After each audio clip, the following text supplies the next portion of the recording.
Estamos de volta com o programa Nossos Pesquisadores e continuando com o professor Sebastião. Professor, por que a luz é tão importante para a nossa vida? Então, Viviane, como eu estava dizendo no bloco anterior, a luz ela está presente no nosso dia a dia em várias coisas, né? Aqui no nosso grupo, o meu trabalho em específico, a gente estuda essa luz como ferramenta de diagnóstico, como ferramenta de tratamento de algumas doenças, mas a luz ela está presente em muitas outras coisas, né? Hoje a gente, por exemplo, está gravando esse programa, o pessoal está assistindo, seja pela internet, seja pela TV a cabo, tudo isso é devido a desenvolvimentos tecnológicos da luz. Então a gente começa desde fontes de luz mais eficientes. Quem lembra, por exemplo, antigamente quando se ia fazer uma gravação, tinha uma lâmpada que se utilizava nas câmeras e tal, e aquela lâmpada esquentava muito, às vezes pegava até fogo, né?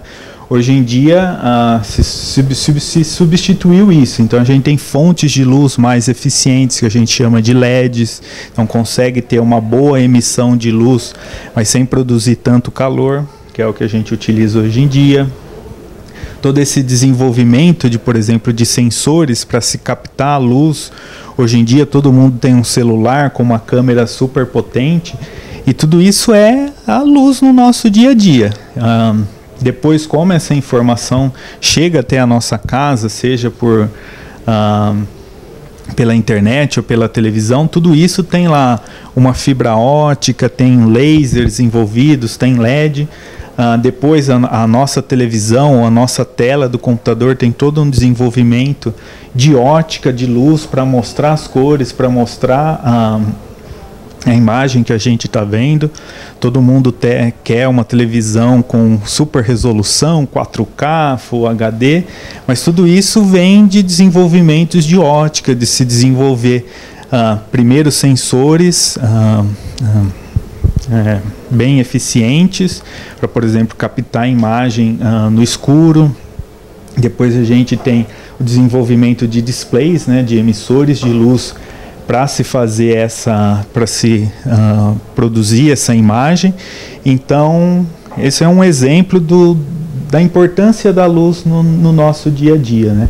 Então, aqui em especial a gente, como eu já disse, utiliza a luz em algumas coisas da saúde, mas ela está presente em muitas outras coisas, né, no nosso cotidiano. Professor, por que 2015 ficou conhecido como o Ano Internacional da Luz? Então, em 2015, a gente, na verdade, comemorou alguns aniversários importantes, algumas datas aí redondas, né, de alguns acontecimentos passados importantes relacionados à ótica. Então, a gente celebrou em 2015 1000 anos do primeiro livro de um pesquisador árabe, do pesquisador Al-Hazen, que entendeu pela primeira vez o que era a luz, que na verdade a gente precisa ter uma fonte de luz, que a luz nesse nosso dia a dia que a gente está acostumado se propaga em linha reta, e é por isso que a gente tem, por exemplo, um fenômeno que a gente chama de câmara escura, que é o funcionamento do nosso olho, de outras câmeras. Tudo isso ele já lá 1000 anos atrás, aproximadamente, teve esse entendimento. E depois também, em 2015, a gente celebrou coisas importantes, como, por exemplo, o desenvolvimento da fibra ótica, também foi um aniversário importante. Então, em 2015, a gente teve alguns eventos importantes que a gente celebrou. E aí, por iniciativa de alguns cientistas no mundo, e fazendo uma requisição à ONU, principalmente à Unesco, foi decidido que 2015 seria o ano onde a gente mostraria para a população, para o grande público, a importância da luz. Então, mostrar tudo isso que a gente está falando, dela no nosso dia a dia, da importância da luz na medicina, no diagnóstico e tratamento de doenças. Então, foi escolhido aquele ano de 2015 para a gente mostrar a importância da luz no nosso dia a dia, e aí foi escolhido esse ano porque tinha alguns aniversários aí importantes acontecendo naquele ano. E agora o dia 16 de maio é considerado o Dia Internacional da Luz. Qual o motivo? Então, aí esse Dia Internacional da Luz surgiu da comemoração desse Ano Internacional da Luz, né? Então, lá em 2015, a gente passou um ano todo fazendo atividades. Aqui em São Carlos a gente fez algumas atividades. Tiveram, por exemplo, a Universidade Federal de São Carlos organizou um importante evento da Sociedade Brasileira para o Progresso da Ciência, a SBPC. Então, a gente teve diversos eventos mostrando essa importância da luz no nosso dia a dia. Mas aí, a partir disso, a gente chegou à conclusão: olha, ter um ano é legal, mas a gente precisa estar reforçando e mostrando essa importância da luz para a população constantemente. E aí se decidiu criar um dia. Então, todo ano a gente vai celebrar um dia que a gente definiu aí como Dia Internacional da Luz, para ter algumas atividades, para mostrar para o público essa importância da luz. Então, não ficar só restrito ali a mostrar num ano. Então, aí, de novo, um grupo de cientistas no mundo fez uma solicitação novamente para a ONU, para a Unesco, e aí eles decidiram para o dia 16 de maio ser celebrado o Dia Internacional da Luz. E o porquê, então, que escolheram essa data, né? Na verdade, essa data mostra ou relembra o dia em que o primeiro laser funcionou. A gente falou ali um pouco de fontes de luz anteriormente, que a gente está acostumado, né? O grande público, a luz de uma lâmpada, a luz de um LED, a luz solar, mas existe um tipo especial de luz, que é o que a gente chama de luz laser, ou a luz de um laser, que, na verdade, o desenvolvimento teórico começou lá com Einstein, no começo do século passado, em torno de 1900 e alguma coisa. E aí depois outros pesquisadores importantes foram desenvolvendo essa teoria, mas somente em 1960, no dia 16 de maio, é que funcionou o primeiro laser. Um pesquisador nos Estados Unidos chamado Theodore Maiman, que operou, que fez funcionar o primeiro laser. Então, o dia 16 de maio a gente escolheu para celebrar e mostrar para o mundo a importância da luz, devido ao fato de que nesse dia, em 1960, funcionou o primeiro laser. E aí o laser, ele é uma fonte de luz bem importante, porque ela é uma fonte de luz que tem algumas características importantes. Então, essa fonte de luz ela pode ser utilizada desde na medicina, em telecomunicações, em diversas áreas.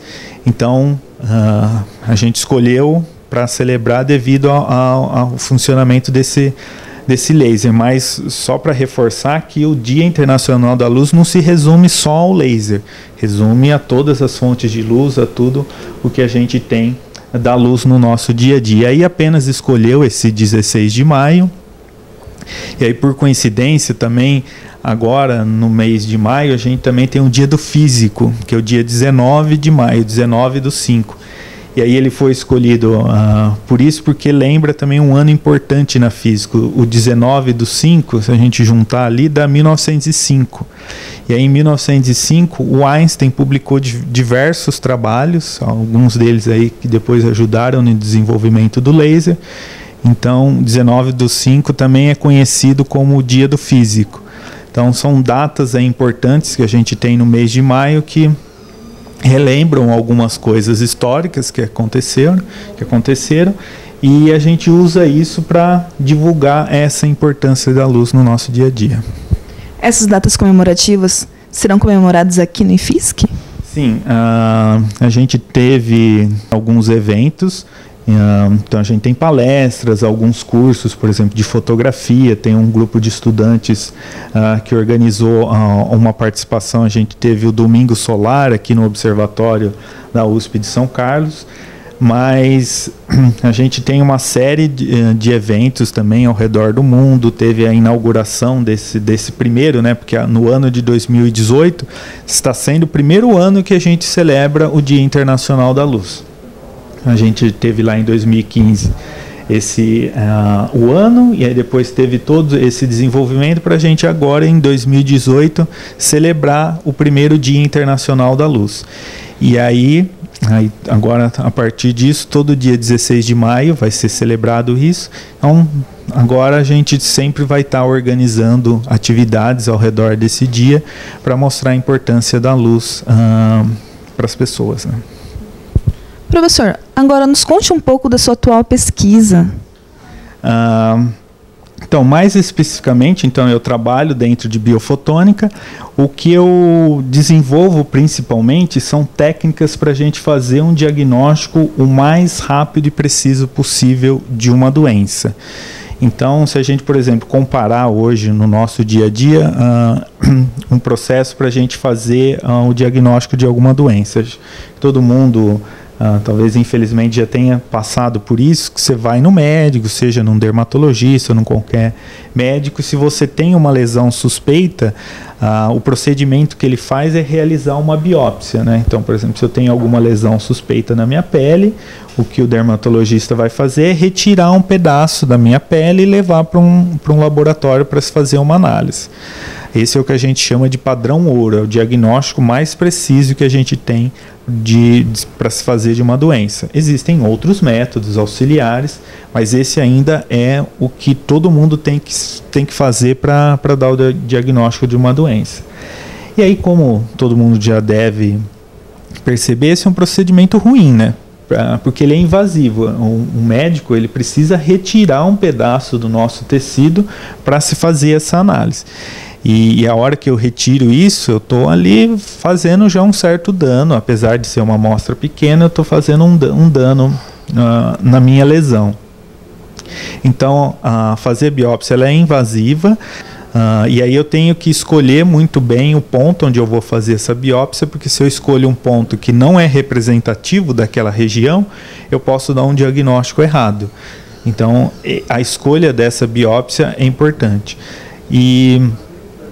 E aí depois, para se pegar esse pedaço de tecido e chegar num veredito, olha, as suas células aqui, felizmente não tem nada, é apenas uma inflamação, ou infelizmente dá um diagnóstico não tão bom, isso demora, não é tão instantâneo. Nos melhores lugares do mundo e do Brasil, isso pode até ser feito de uma forma rápida em algumas horas.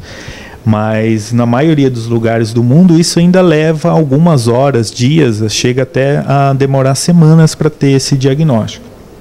Então o que a gente desenvolve aqui, utilizando os nossos conhecimentos da luz, do que é a luz do ponto de vista físico, de como ela interage com as coisas, o que a gente busca desenvolver são técnicas para se fazer esse diagnóstico o mais rápido possível, de uma forma mais precisa e sem ser invasivo.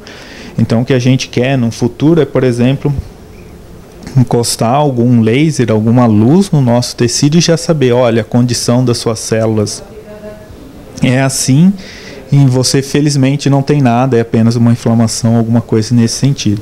Então, o que a gente está desenvolvendo são técnicas de diagnóstico. E aí a gente faz desde um diagnóstico que a gente chama por imagem de campo amplo. Então, esse diagnóstico, na verdade, a gente até auxilia na escolha da biópsia, na escolha do médico fazer depois o diagnóstico tradicional, mas a gente está desenvolvendo diversas técnicas, né? Aqui a gente tem diversos alunos, diferentes trabalhos, sempre com esse objetivo, então, de um dia a gente conseguir dar ou dizer com muita certeza, e também a outra coisa que a gente busca é no estágio mais inicial possível dizer a condição daquele tecido, né? Porque com esse diagnóstico o mais rápido possível, uma coisa importante é que a gente aumenta as chances de sucesso do tratamento, né? Isso acho que todo mundo, a população já tem um pouco dessa noção, que quanto antes a gente faz o diagnóstico de uma doença, mais efetivo é o tratamento. Então é o que a gente busca, desenvolver técnicas de diagnóstico, a gente fazer ele o mais preciso possível e no estágio mais inicial também. Agora vamos para um breve intervalo e voltamos rapidinho.